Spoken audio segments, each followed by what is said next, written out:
to Alaska. Dig my roots in way down deep.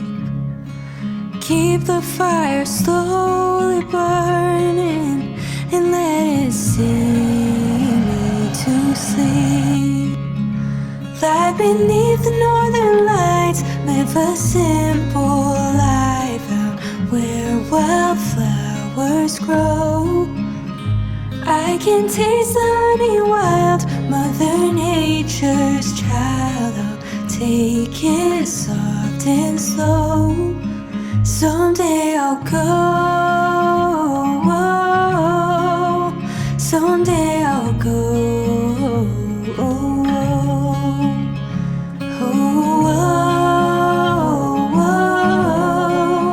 Someday I'll go. Someday I'll go back to Alaska. Build my house beside the woods. Spend my mornings down by the river. Ooh, wondering when things got this good. Lie beneath the northern lights, live a simple life where wildflowers grow. I can taste the honey wild, Mother Nature's child. I'll take it soft and slow. Someday I'll go. Someday I'll go.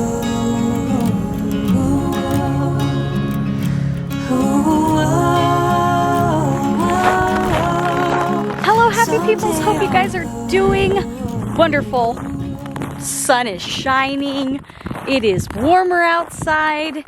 It's gonna be a good day. Hey, I hope you guys are doing wonderful. Very windy. I don't know how long I'll be able to stay out here. It is actually very windy, but it is sunshiny and so beautiful. We have had a great weekend thus far. As I told you guys, I think I told you in the last video. If not, I think I did. One of our rental units came available. And being able to get that rented, and we found a renter. My babe, I think, is going to talk a little bit more about that a little bit later on. Puppy is doing good. He's still not having any accidents during the day. Still struggling a bit at night, but we're getting there. We're going to see how we're able to do it. Oh my gosh, it's so stinking cold. Okay, we're going to go inside here real quick. I think I mentioned in the last vlog that I was looking at getting some other little furniture. Tell me what you think. Just napping. I want to show you Happy Daylight Savings. It's actually an hour later than what it is there, but we are going to get more daylight. Let me know comments, guys. What are your thoughts on daylight savings? Do you like daylight savings? What's that? Where you set your clocks? Oh. I'm not a huge fan, personally. You? I'm not a huge fan. Not personally. Okay. So I'm not a huge fan of it, but we get we get more daylight, so that I'm thankful for. Yeah. So as you can see in the back, I have this little piece right here. I don't know if that's gonna stay or not. I might turn that into a coffee bar. These little guys, or a hot cocoa bar. Look at this. Got some toys everywhere. Got some toys everywhere. We got some toothpaste and all the things. It's lived in, right? But what do you guys think of the new pieces? Let's go over here. We'll show you this way. You can kind of see the new pieces. I'm still getting used to them. I've had black for so long. Literally bought those probably close to 10 years ago. A friend of mine was selling them from her kid's yard, her kid's bedroom, and I kept them and used them in my living room for that long. And then I just found these guys on our Facebook page, thinking we might turn into like a little coffee bar, because Keurig that I had finally bit the dust. Had that forever. So I actually reached out on my Instagram. If you're not following us on Instagram, follow us over there. Put a little poll out. What are your guys' favorite espresso machines? Let me know, guys, in the comments. I would love to get an espresso machine so I don't have to go to the coffee stand quite as much, and be able to make it at home. So let me know. I'd love to know your thoughts. So my babe is actually gonna head on over to the rental. We have a few little checklist items for like cleaning and move-in sheets and things like that, just to make sure everything's up and going. I actually might head to the shop today and work on some Alaskan Apparel doodads. I am transitioning my office into being this more of our, like not my Alaskan Apparel office. So I'm trying to transition all over there so I can do a lot of my work over there for Alaskan Apparel. So it's like separating the two, you know, like sometimes I feel like I can't really get away from it, or I'm like, oh, I'll just hop in here real quick. And I think I'll be more productive. So we'll see. Up and coming launch. We're gonna be doing a restock here very, very soon. I know you guys keep asking. I keep getting my back in stock notifications. If you're interested in any of the pieces, make sure you go over there, sign up for that, and we'll notify you when we do restock. Super, super excited. This little piece here, the Denali, just a hint. So I'm hoping gonna be getting that on the docket and ready to go. So anyway, just wanted to say hi. We so appreciate you guys checking in with us, all the things. So I'm just gonna continue on here. We will probably send you with Bert and head on to the rental.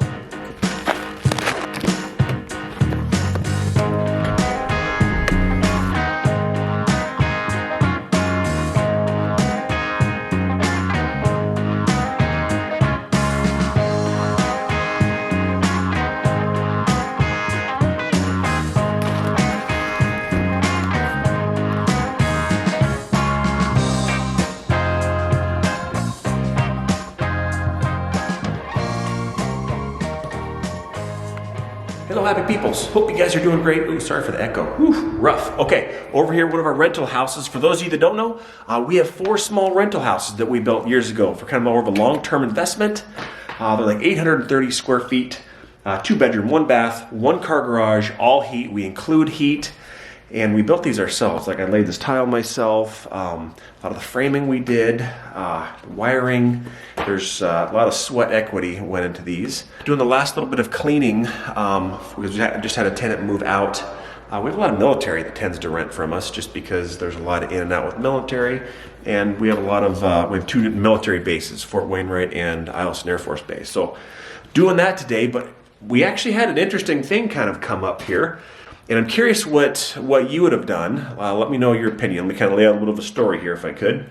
Usually when we rent these, you know, we have like this point system that we use because it is so hard, guys. It is, I don't know if you've ever been a landlord or ever done like, you know, where people, they walk through your house and they really want to rent it, but you have, you know, 8 or 10 or 15 applicants that are qualified and you got to pick one, which means you got to say no to everybody else, and it's just tough, and it's always been tough. I tell people, as I said, you know, we use a point system based off of your application, so they put it down, all the information down on the application, based off of your income, based off of your previous rent history is actually very important.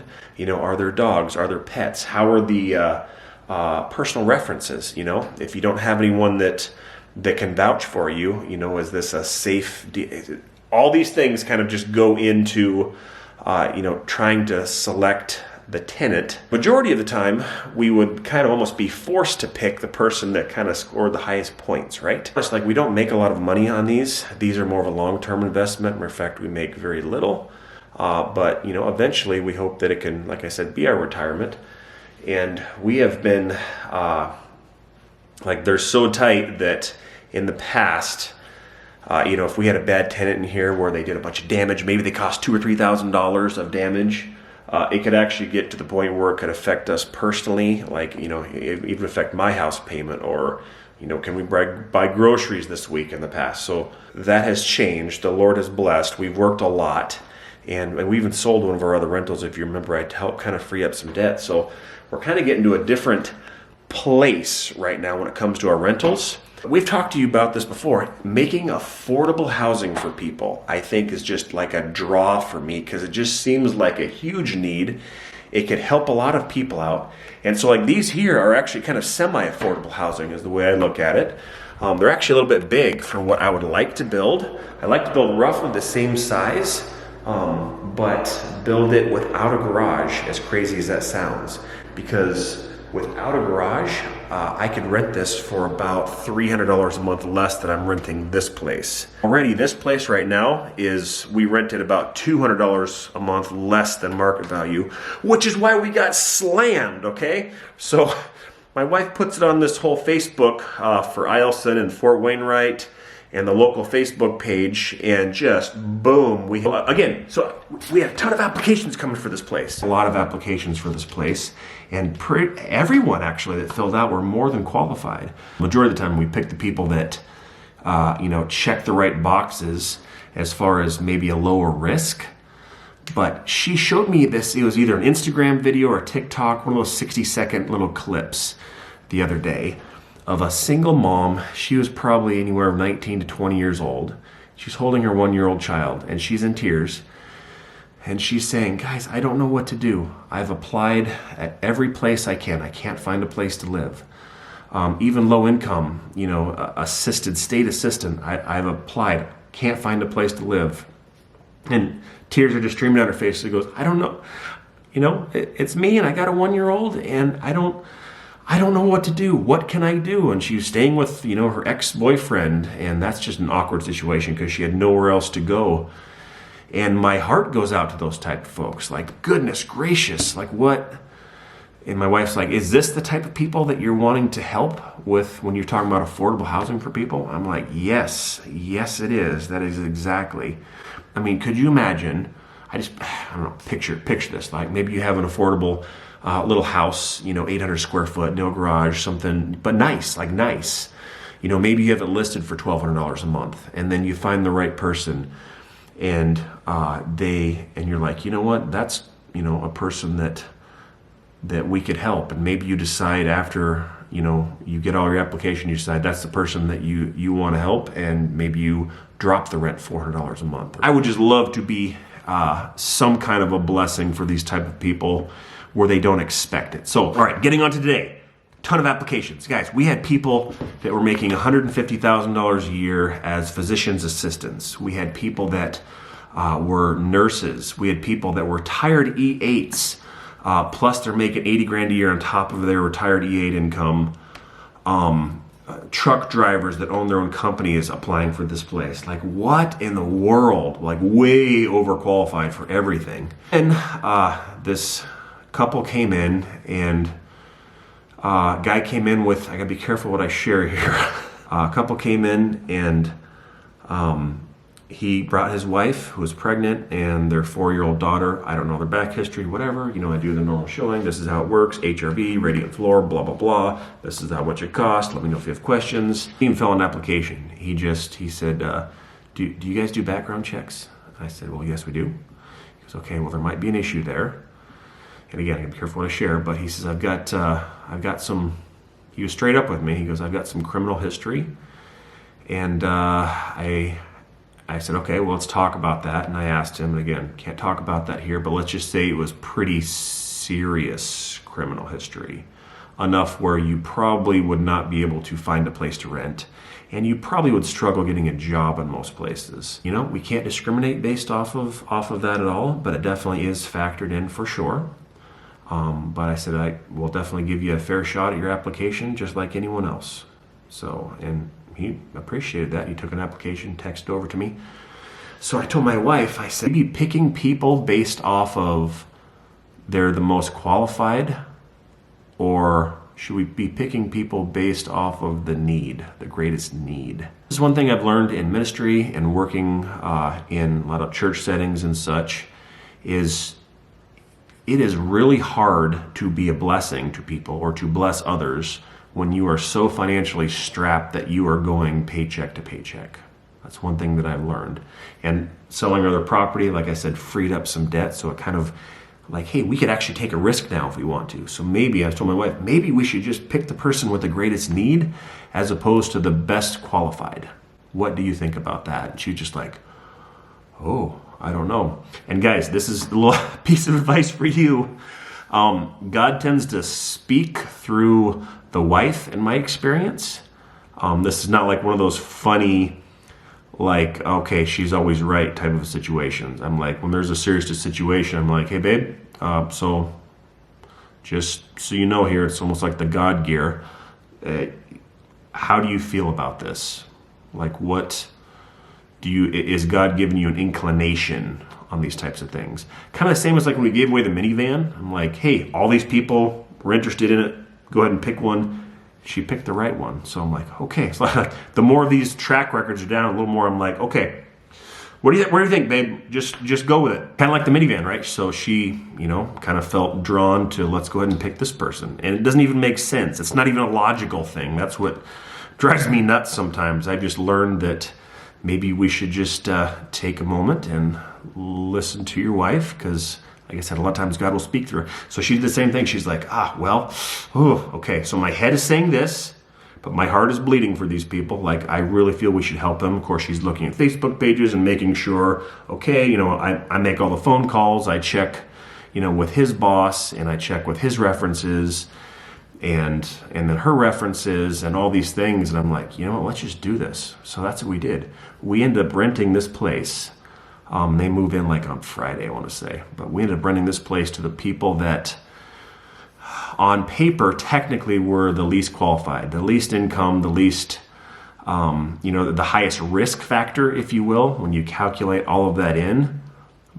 But I felt it could be more of a blessing for them, because where else are they going to get a place? Where else are they going to find a place to live? Just like that, 18 or 20-year-old single girl that's crying with a baby. She didn't have options. And that's what I really want. That's what I said. I don't even know how we can afford it this year. Maybe we can use some of, money from Alaskan Apparel to put toward that. But trying to be like, there's just a huge need. But knowing all of that, what would you guys have done in this situation? Would you have picked maybe like our decision, where it's maybe higher risk, but maybe a lot higher need? Or would you have gone a safer route and picked someone the most qualified? Or would you maybe have done some in the middle? There were some people in the middle, right in between there, that we could have picked too, that we were kind of leaning toward. So curious to know your guys' take on it, what you guys would do. But I'm just excited that this couple, and when they came in the second time, I had them sign papers, and like a smile, a relax of, wow, we have a place to live. And the place they were living was just, not much bigger than this bedroom right now that they were living with, the three of them with a baby coming. And they were just so relieved and happy. I told them too, when I called them, I said, we've got a lot of people in front of you, but I feel that I think you have a little bit greater need than these folks. And we kind of prayed about it, and for some reason we feel like we're supposed to rent it to you. So we're going to rent it to you. Stuff. I hope it was okay to share that with you guys. Whew. All right. Awesome stuff. I'm excited for them. They have a place to live. We have the unit rented, and it seems like a situation where everyone wins. So, all right, we're going to roll on with the day. I think my wife has got to, I'm going to go meet her and go to Lowe's, because we're trying to get her office set up at Alaskan Apparel. She's pretty excited about trying to get organized there. Good stuff. Okay, thanks for letting me vent. Roll on with the day.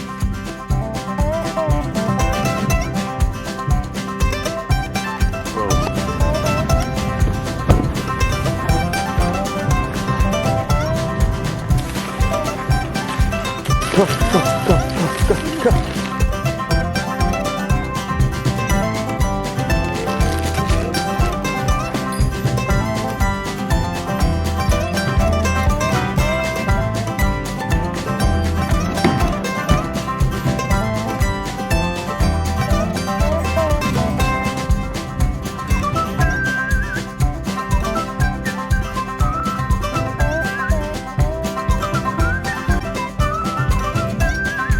Made it to the old shop. I am getting kind of a workflow situation set up. Like I said earlier, I'm trying to transition everything kind of over here to create like more of a workspace, as opposed to inside my home in my office, kind of separate the two. I think will be good for me. So that's what we got going on. We actually found quite a few things, like filing systems. We're getting ready to move like all of our files over here. Cool little cabinet to hold all office supplies. It's awesome. Okay, we're gonna get this offloaded, and then we'll see you back at home.